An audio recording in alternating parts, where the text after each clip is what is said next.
ఇక్కడ నువ్వు ఆత్మలో వర్ధిల్లుచున్న ప్రకారం నువ్వు అన్ని విషయాల్లో వర్ధిల్లుచు సౌఖ్యముగా ఉండవాలని కోరుతున్నాను.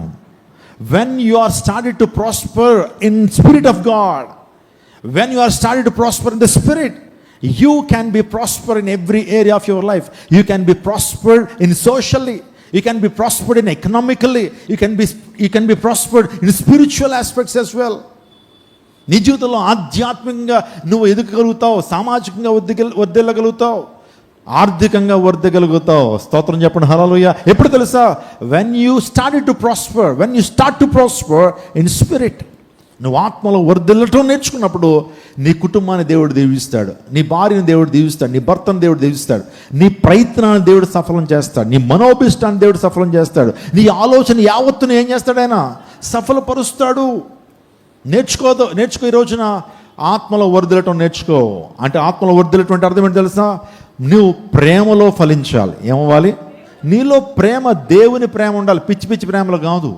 దేవుని ప్రేమ నీలో ఫలించాలి, అభివృద్ధి పొందాలి. ఆ తర్వాత కృపలో ఏమవ్వాలి? నువ్వు ఫలించాలి. జ్ఞానములో ఏమవ్వాలి? ఫలించాలి. మారు మనసుకు తగిన ఫలాలు నువ్వు ఫలించాలి, నీతి ఫలం ఫలించాలి, ఆత్మ ఫలం ఫలించాలి, ఆత్మలో ఫలించాలంటాడు. సో ఎప్పుడైతే ఈ ఫలింపు నీలో ఉంటుందో నువ్వు సామాజికంగా ఫలిస్తావు. ఆ తర్వాత ఇంకా చెప్పాలంటే ఆర్థికంగా ఫలిస్తావు. ఇంకా చెప్పాలంటే నీ జీవితంలో ఆరోగ్యపరంగా కూడా నువ్వేం చేస్తావు? ఫలిస్తావు. దేవుడు ఎంత గొప్ప దేవుడు చెప్పమంటారా? నీ పక్షాన్ని యుద్ధం చేసేటువంటి వాడైనా. ఆమేన్. నీ పక్షాన్ని యుద్ధం చేసేటువంటి వాడు. నిజమే, మన జీవితం అనేది ఒక పోరాటమే. ప్రతి దినము కూడా అనేక అంశాలతో మనం పోరాటం చేస్తుండాలి. ఈరోజున జీవితం అనేది పోరాటం. యోబు అంటున్నాడు, నరుని కాలం యుద్ధకాలం వంటిది కాదా? నరుని కాలం ఎలాంటిది? యుద్ధకాలం. మనము ఆధ్యాత్మికంగా మన యొక్క ఆత్మీయ యాత్రలో ముందుకు వెళ్తున్నప్పుడు అనేకమైన పోరాటాలు ఉంటాయి. ఇశ్రాయేలీలు కానాను యాత్రకు బయలుదేరారు. ఎక్కడైతే దేవాదేవుడు వారి కోసం ఒక పాలు తేనెలు ప్రవహించే దేశాన్ని వారికి సిద్ధపరిచి ఐగుప్తు నుంచి విడిపించినప్పుడు వారందరూ కూడా కనాను యాత్రకు బయలుదేరినప్పుడు ఎన్ని యుద్ధాలు వచ్చినాయి, ఎన్ని పోరాటాలు వచ్చినాయి. అదే రీతిగా నీ కానాను యాత్ర కూడా ప్రారంభించబడింది. ఎప్పుడు తెలుసా? లోకమన ఐగుప్తును విడిచిపెట్టినప్పుడు. ప్రతి ఒక్కరి జీవితంలో లోకమన ఐగుప్తును విడిచిపెట్టామంటే ఈ యాత్ర ప్రారంభించబడింది. కనాను యాత్ర అంటే పరలోక రాజ్యానికి యాత్ర ప్రారంభించబడింది. ఆ యాత్రలో అనేకమైన పోరాటాలు వస్తుంటాయి. మొదటిగా నీ శరీరము నీ మీద యుద్ధం చేయడానికి వస్తుంటుంది. ఆ తర్వాత లోకంలో ఉంటున్న మనుషులు నీ మీద యుద్ధం చేయడానికి వస్తారు. ఆ తర్వాత ఇంకా చెప్పాలంటే నీ జీవితంలో సాతానుడు యుద్ధం చేయడానికి, మీ విరోధి అయిన అపవాది గర్జించే సింహం వల్ల ఎవరు మృగుదనా అని తిరుగుతున్నాడు. మనం పోరాడు శరీరంతో కాదు. ఎఫెసీయులకు రాసిన పత్రిక 6వ అధ్యాయం 12 నుంచి 14 వచనాలు చదివితే మీరు పోరాడునది ఎవరితో కాదట? శరీరులతో కాదు. మీరు పోరాడునది ఎవరితో అంటే అధికారులతోనూ ప్రధానులతోనూ అంధకార సంబంధులకు లోకనాథులతో మీరు పోరాటం చేస్తున్నారు.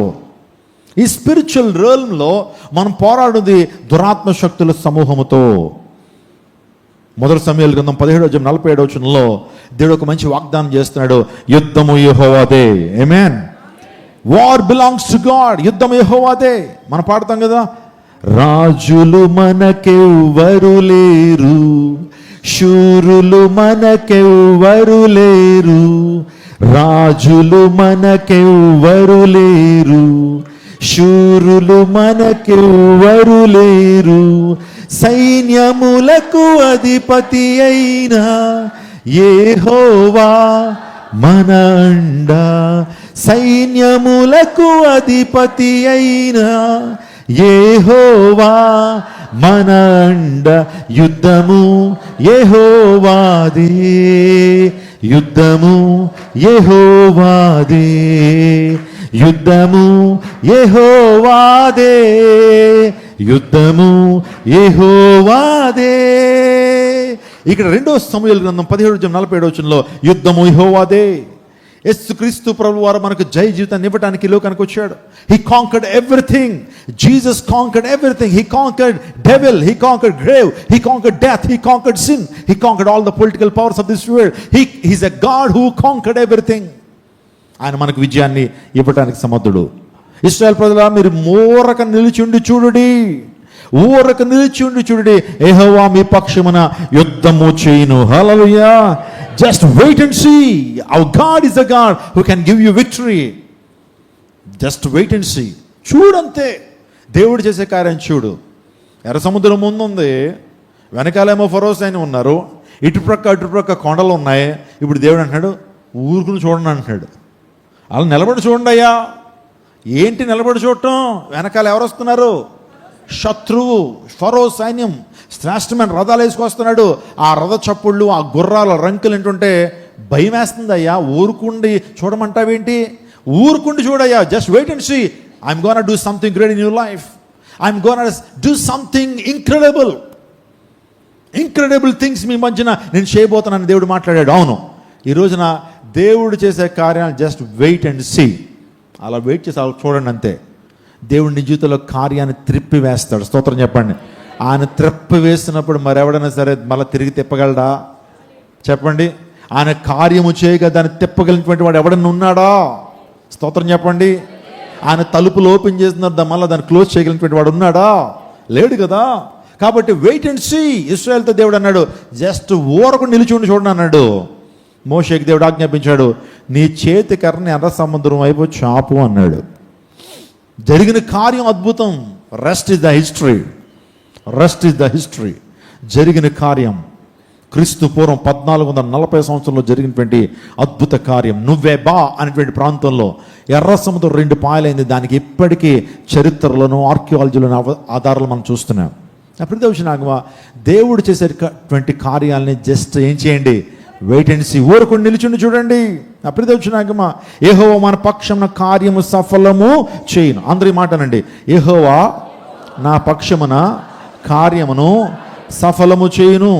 ప్రైజ్ గాడ్, హల్లెలూయా. ఈ రోజున ప్రభు మన కార్యాన్ని సఫలం చేసేటువంటి దేవుడు. నీ జీవితంలో మొదటి ఆరాధనలో ఎవరైతే ఈ వాక్యాన్ని వింటున్నారో మీ జీవితంలో మీ కార్యము దేవుడు సఫలము చేయనుగాక.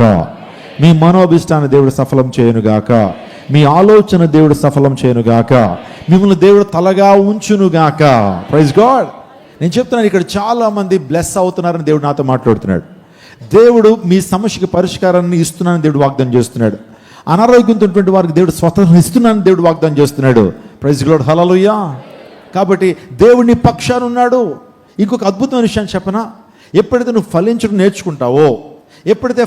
నేర్చుకుంటావో మొదటి ఆశీర్వాదం ఏంటంటే నీకు విరోధముగా రూపించబడిన ఆయుధం వరదలదు. రెండోదిగా నీ పక్షాన దేవుడు ఏం చేస్తాడు? యుద్ధం చేస్తాడు. మూడోదిగా చెప్పనా? అత్యధిక మేలు నీ జీవితంలో చేస్తాడు. అంటే చూడండి, ఫలించడం వల్ల ఎన్ని ఆశీర్వాదాలు ఉన్నాయి మీరు చూడండి. ఫలించడం ద్వారా నీ జీవితంలో ఎన్ని దీవెనలు పొందుకున్నావంటే అత్యధిక మేలును. యెహెజ్కేలు గ్రంథం 36:11 ఇశ్రాయేల్ ప్రజలతో దేవుడు మాట్లాడుతున్నాడు, మనతో దేవుడు మాట్లాడుతున్నాడు. యెహెజ్కేలు గ్రంథం 36:11. యెహెజ్కేలు గ్రంథం 36:11. నీ మీద మనుషులను పశువులను విస్తరింపచేసేదను, అవి విస్తరించి అభివృద్ధి పొందును. పూర్వం ఉన్నట్టు మిమ్మును నివాస స్థలముగా చేసి మునుపటి కంటే అధికమైన మేలు మీకు కలుగజేసేదను. ఆమేన్. మునుపటి కంటే అత్యధిక మేలు నీకు. అందరి మాట్లాడండి, అత్యధిక మేలు నీ జీవితంలో దేవుడు మునుపటి కంటే అత్యధిక మేలును చేస్తాను దేవుడు వాగ్దానం చేస్తున్నాడు. అబ్రహాముకి దేవుడు 2 అంతల మేలు చేశాడు. ఏంటి ఆ 2 అంతల మేలు అంటే? అబ్రహాము నీ సంతానాన్ని ఆకాశం నక్షత్రాల వలన, నీ సంతానాన్ని సముద్ర ఇసుకరేణి వలన చేస్తానన్నాడు. అంటే చూడండి, both materialistic and both spiritual. దేవుడు ఆత్మీయంగానే దీవిస్తానయ్యా, అట్ ది సేమ్ టైం నువ్వు శారీరకంగా కూడా దీవించబడతావు. ఇసుక రేణువులు అనేటువంటివి శారీరక ఆశీర్వాదానికి సాదృశ్యంగా ఉంటే, ఆకాశ నక్షత్రాలవి ఆధ్యాత్మిక ఆశీర్వాదాలకి సాదృశ్యంగా ఉన్నాయి. ప్రైజ్ గాడ్, హల్లెలూయా. దేవుడు 2 రకాలుగా భూ సంబంధమైన ఆశీర్వాదాలు, ఆత్మ సంబంధమైన ఆశీర్వాదాలు. హన్నా తన జీవితంలో దేవునితో ప్రార్థన చేస్తుంది. హన్నాను అందరూ కూడా హేళన చేస్తూ వచ్చారు, గొడ్రాలు అని పిలిచారు, ఎన్నో రకాలుగా ఇబ్బంది పెట్టారు హన్నాని. ఆయన తన కుటుంబంలోనే భయంకర హ్యూమిలియేషన్ ఆమె పొందుకుంది. కానీ ఆమె చేసిందని తెలుసా? దేవుని సన్నిధికి వచ్చేసిందండి. దేవుని సన్నిధికి వచ్చేసి సిలువలోకి వచ్చింది. తన కన్నీరంతా యేసయ్య పాదాల చేత ఏం చేసింది? కార్చేసింది. తన కన్నీరంతా కూడా ప్రభు పాదాల దగ్గర పడి విడిచింది కన్నీరు. దేవుడు మునుపటి కంటే అత్యధిక ఆశీర్వాదాన్ని, అత్యధిక మేలుని హన్నాకు దేవుడు దయచేశాడు. ఒక్క కుమారుని ఇస్తే చాలు అనుకుంది, ఒక కుమారుని ఇస్తే చాలు, ఆ కుమారుని నీకే ప్రతిష్ఠిస్తానంది. కానీ దేవదేవుడు ఆ కుమారునితో తన జైత్రయాత్ర ఆపేలేదు. ఇంకా ఎంతమంది కుమారుల్ని బిడ్డల్ని ఇచ్చాడు? 5 బిడ్డల్ని. 1+5 6 మెంబర్స్ దేవుడు హన్నాకి ఇచ్చాడు. అత్యధిక మేలు. యోసేపు పరిశుద్ధుని కాపాడుకున్నాడు. యోసేపు ఫలించుడి కొమ్మ. యోసేపు ఆత్మలో ఫలించుడు నేర్చుకున్నాడు. యోసేపుని దేవుడు అద్భుతంగా దీవించాడు. ఎక్కడో గుంటలో పడిపోయినటువంటి వాడు, అమ్మి వేయబడినటువంటి వాడు, హేళన చేయబడినటువంటి వాడు, చెరసాల్లో వేయబడినటువంటి వాడు, రేప్ కైస్ బనాయించబడినటువంటి వాడు, అలాంటి వ్యక్తిని దేవుడు తీసుకెళ్ళి ఐగుప్తు సింహాసనం మీద కూర్చొని ఇది అత్యధిక మేలు కాదా? ఇది అత్యధిక మేలు కాదా? దేవాదేవుడు నీ జీవితంలో కూడా అటువంటి కార్యాన్ని నీతిలో జరిగించగలడు, అటువంటి కార్యం నీ జీవితంలో చేయగలడు. కానీ ఒక చిన్న కండిషన్ ఏంటి తెలుసా? నువ్వు ఆత్మలో ఫలించడం నేర్చుకోవాలి. వాక్యములోను, సహవాసములోను, రొట్టె విరుచుట్లోను, ప్రార్థనలోను ఎడతెగక మీరు ఉండాలి. భక్తి అనేటువంటిది ఏదో సంవత్సరానికి ఒకసారి కాదు, లెంట్ డేస్లో మాత్రమే కాదు. భక్తి క్రిస్మస్ పండుగ వచ్చేటప్పుడు మాత్రమే కాదు, మనము నిత్యము భక్తి చేయాలి. స్తోత్రం చెప్పండి. చాలామంది లెంట్ వస్తుంది, ఈ వెన్స్డే భస్మ బుధవారం అంటే యాష్ వెన్స్డే అని పిలుస్తారు. అక్కడి నుంచి లెంట్ ప్రారంభిస్తారు. లెంట్ చేయొద్దని నేను అనట్లేదు. సో 40 రోజుల భక్తి నేను చేయొద్దంటలేదు. నీ భక్తి 40 రోజులకు మాత్రమే పరిమితం చేయొద్దు. నీ భక్తి 365 డేస్ ఉండాలా. ఎంత ఉండాలా? 360, సంవత్సరం అంతా చేయాలా. కేవలం 40 రోజులు భక్తి చేసి మరలా 41వ రోజు నుంచి యథావిధిగా లోకంలో జీవిస్తానంటే అది దేవునికి నచ్చదు, అది దేవుడు మెచ్చేటువంటిది కాదు. నీ భక్తి ఎలా ఉండాలా? ఎల్లప్పుడూ I will exalt my God in all the times of my life. అన్ని వేళ యెహోవాని ఏం చేస్తానన్నాడు?